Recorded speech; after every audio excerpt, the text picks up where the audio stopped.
Assalamualaikum warahmatullahi wabarakatuh. Saya berada di Samudra Beach Hotel, Labuan Ratu. Pagi-pagi ini jam 6. Indah. Ada PLTU, pantai, gemuruh pantai. Ya. Hari ini akan melanjutkan perjalanan menuju Jampang Kulon.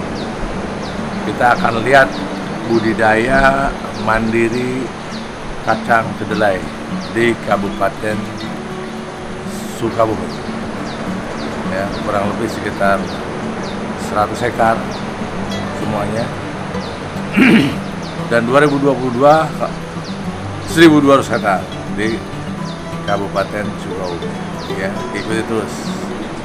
Ya, kiprah Ayub Jaki dalam rangka membangun ekosistem ekonomi yang berkeadilan. Agenda perubahan yang diusung oleh Nasdem. Ayub Jaki ingin berubah. Indonesia berubah kepada yang lebih baik. Masyarakat Sukabumi berubah kepada yang lebih baik. Begitu.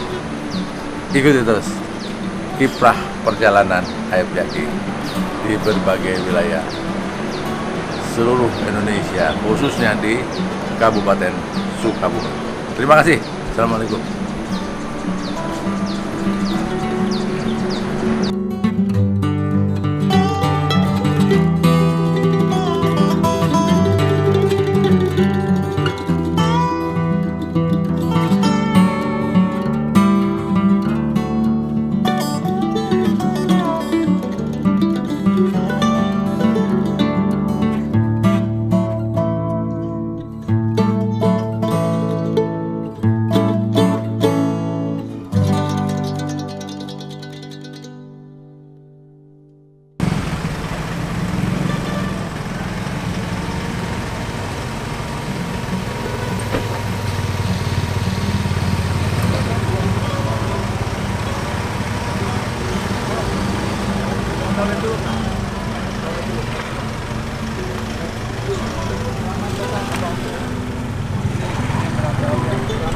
Datang di tempat kami dengan petani Girilaya. Mudah-mudahan kedatangan Opa bisa membawa kebaikan buat kami di sini dan bisa menjadi lebih baik lagi. Mari Opa, kami antar ke Saung Tani. Ini Pak.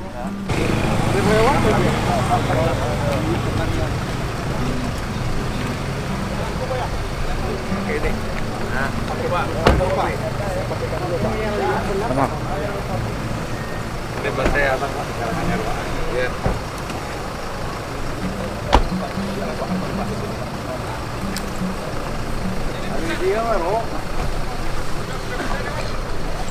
Sebenarnya kami sudah keliling, Opa, di berbagai tempat. Ini kedelai. Sampai seluasan ke sana, Opa. Total di sini satu hamparan ada 6 hektar, Opa. Ini 6 hektar? Iya, ada 6 hektar. Yang dibilang 100 itu gimana?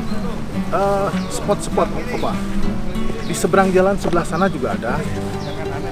Jadi Opa. Yang paling gede sih itu? Ya, hamparan yang 6 hektar.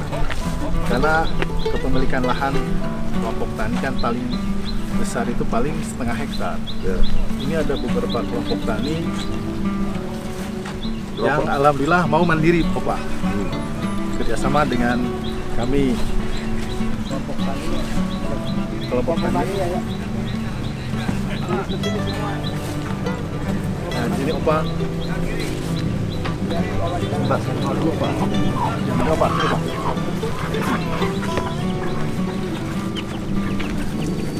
Opa duduk di depan aja. Silakan, Pak. Enggak, ada sekitar 5 kelompok tani di sini. Di hamparan ini kan 6 hektar. Ada spot-spot yang lain, total semua yang sudah tertanami itu ada sekitar 45 hektar. Yang mau menanam sekitar 100 hektar lagi, Opa. Jadi kerjasama operasional kami dengan kelompok tani untuk sampai di bulan Maret ini 150 hektar. Dan ini betul-betul keinginan berdua gitu, bahwa kelompok tani menginginkan budidaya kedelai, kami juga memberi kesempatan karena kami juga support program pemerintah dalam budidaya kedelai nasional. Assalamualaikum warahmatullahi wabarakatuh. Salam sejahtera bagi sekalian, Om Swastiastu, Namo Buddhaya, salam kebajikan, Shalom, selamat siang. Pertama saya perkenalkan, nama saya IGK Manila. I itu orang Bali laki-laki depannya mesti balik I.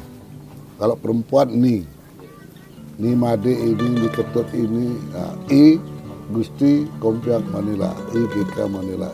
Saya anak laki-laki, nama saya Manila. Kasta saya Gusti. Umur saya udah hampir 80, kurang lebih 4 bulan lagi.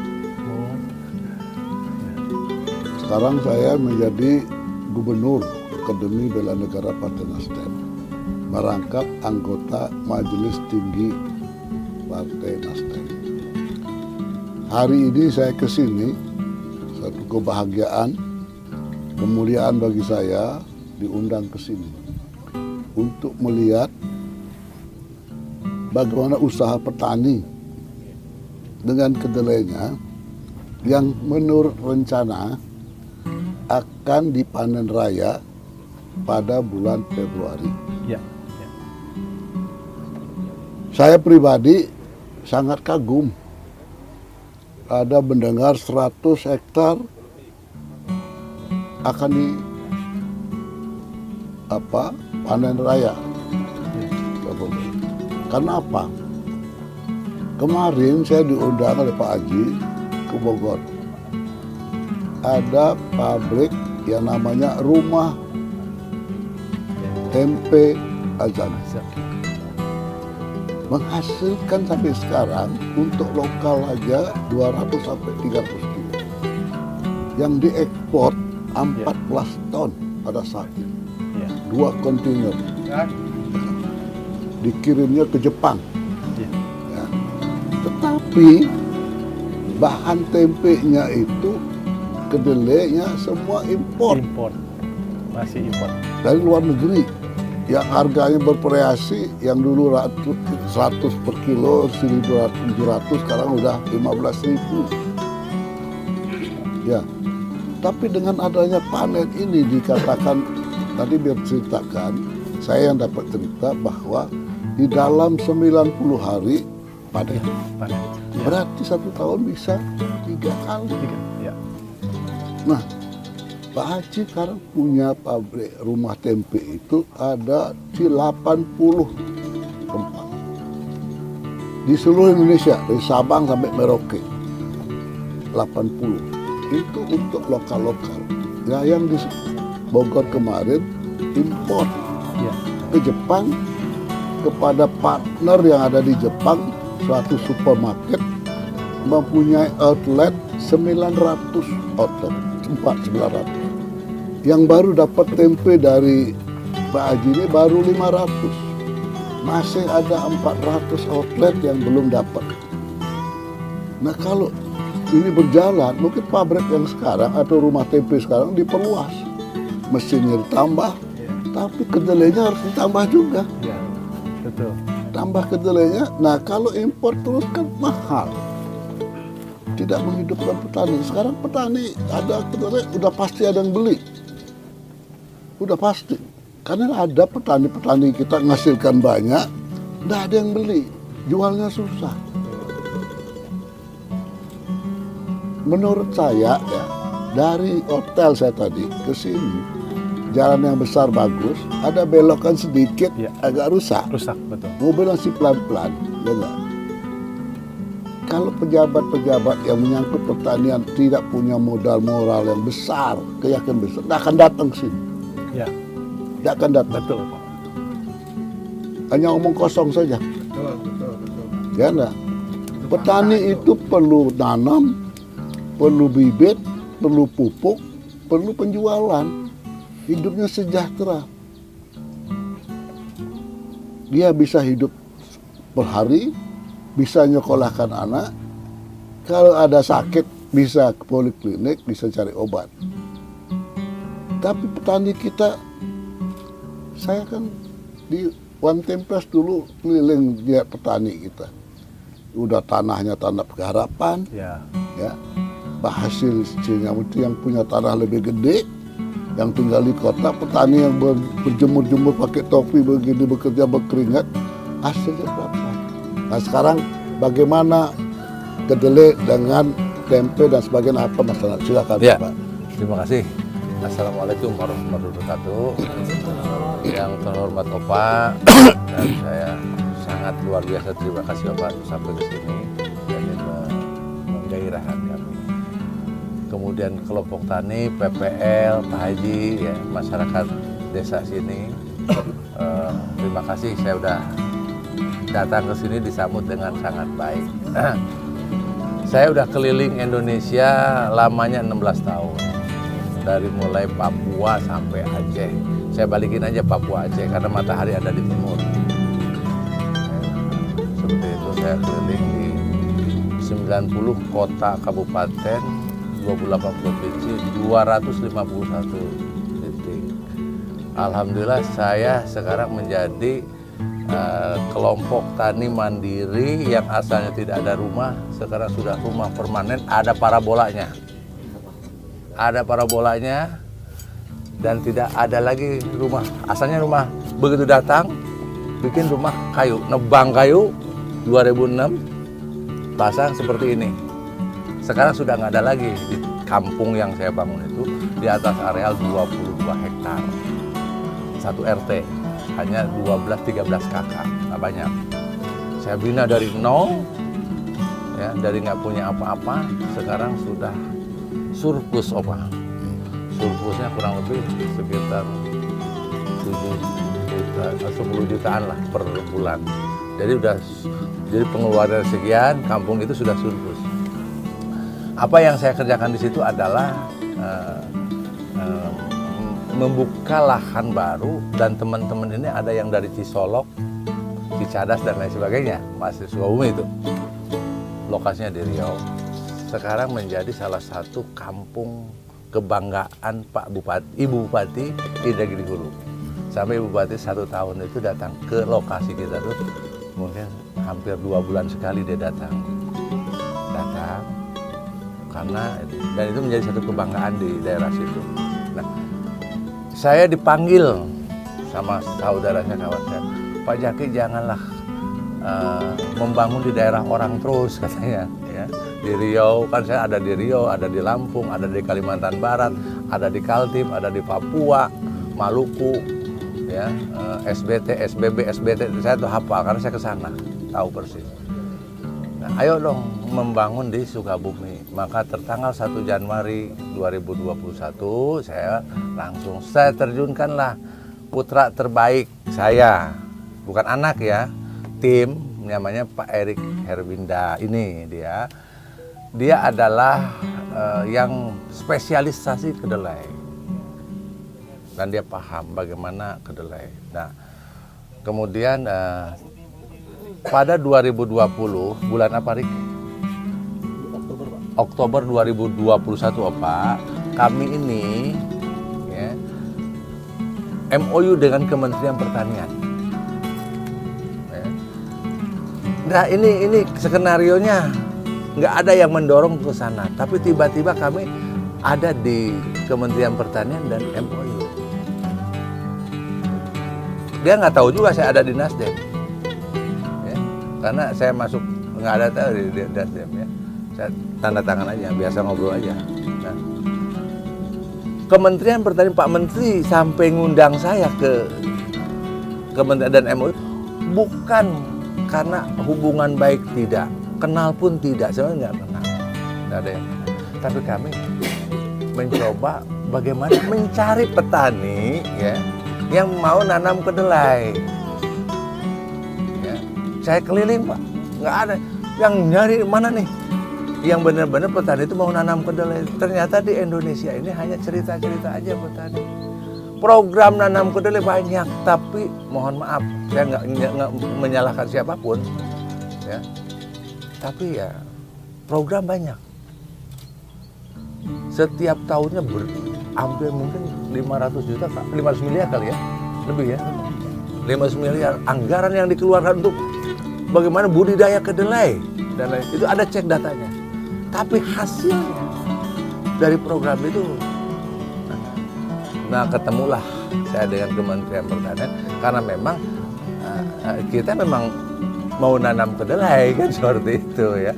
Di Lampung Pak Erik ya, di Lampung udah karena saya ada lahan di sana seperti itu.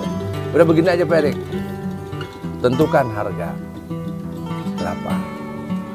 Kita beli di kebun di sini ya, berapa Erik? Sudah dibuka kita Pak. Udah MOU 7.000. Nah, itu saya jamin. Berapapun produksi di sini, tapi tolong kualitas. Karena kan tempe ini kalau yang kecil-kecil tuh nanti dimarahin sama Jepangnya. Yang kecil jangan dimasukin kan gitu ya. Saya akan bina di sini.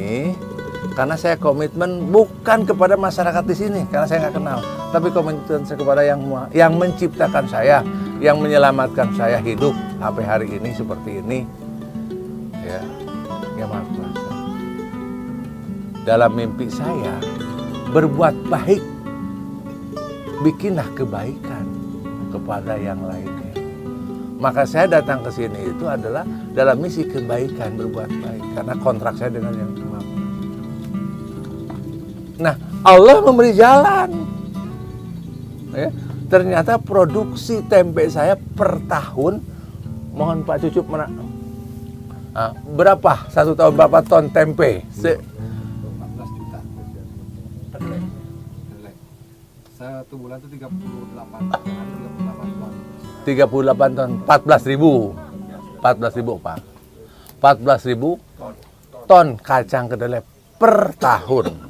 Bertahun kalikan bagi 12 berapa per bulan? Nah, itu trennya naik. Ini belum ada satu engineering yang begini trennya naik, sehingga saya siap membeli dengan harga sesuai MOU. Oke, nah itulah langsung aja. Yang kedua tadi kan ada jagung. Pak Hikmat ini sudah MOU, udah kan dengan RP itu apa? Petani Indonesia. Mau bisa nggak dia beli jagung kita? Ya, tapi dalam bentuk bonggol. Bukan pipil, dibonggol. Masih kering ini ya, panen kering ya. Kering panen bonggol itu dibeli dan kita akan beli. Tolong bantu karena kita sudah MOU. Nanti harga dengan Pak Hikmat. Berapapun itu ya. Berapa hektar RPI dia sekarang nanam? 50. Kita yang kondisikannya itu. Bibitnya dari kita, pupuknya juga dari kita. Itu RPI. Sehingga untuk daerah sini mungkin 2 poin. Tergantung Pak Erik. Karena Pak Erik yang ngebinanya. Ya, apakah difokuskan kedelai? Ya. Kedelai pun juga nanti bibit dari Pak Erik ya. Bibit dari ini. Pupuk insya Allah. Pak Jenal. Di sini. Ini ada ahli pupuk. Dia halang melintang udah 20 tahun di bidang pupuk. Sangat ngerti, dia distributor pupuk. Pak Jena bisa nggak khusus untuk kedelai ini pupuknya murah? Bisa lah. Non subsidi ya. Kalau ke subsidi nanti langsung lewat PPL kan minta ada kuota subsidi itu kan. Silahkan aja itu. Tapi nanti manakala tidak ada pupuk subsidi ini, kita akan handle dengan pupuk yang harga lebih murah, non subsidi. Itu. Tapi ini nggak bisa bicara dalam 1 bulan, tidak bisa dalam 6 bulan, tidak bisa dalam 1 tahun. Tapi saya membangun di Riau ini 15 tahun, terus menerus. Jadi kalau misalnya wilayah daerah kabupaten MOU dengan kita bina. 1 komoditi dulu, 2 komoditi, tapi terus berkesinambungan. Terus kita kompak ya, karena kita hidup selama-lamanya. Ya Pak Erik ya? Pak Erik siap. Pak Hikmat siap, jagung. Pupuk siap, dan lain sebagainya. Tapi saya akan konekkan dulu dengan marketing. Pasar. Pasar. Itu.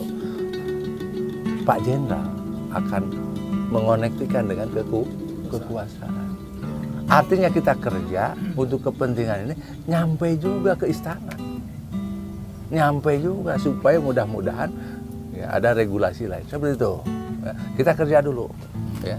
Hari ini saya berada di perkebunan kedelai Karanganyar dengan beberapa kelompok petani, dengan mendengarkan apa masalahnya. Tapi sekarang sudah jelas, mereka akan bangga menjadi petani karena hasil mereka udah pasti, ada yang beli dengan harga yang pasti. Kesepakatan itu harus bersama, saling menguntungkan. Sekarang ini kita menemukan, saya menemukan petani itu enggak sak menanam apa saja karena hasilnya enggak pasti yang beli. Harganya berapa enggak pasti, tapi sekarang pasti dengan MOU bahwa hasil Bapak per kilo kami akan beli sekian dengan kualitas ini. Dan itu kita sudah sepakati. Mudah-mudahan berhasil dan kita akan menunggu kapan panennya, berapa hektar akan saya infokan pada yang memerlukan. Terima kasih.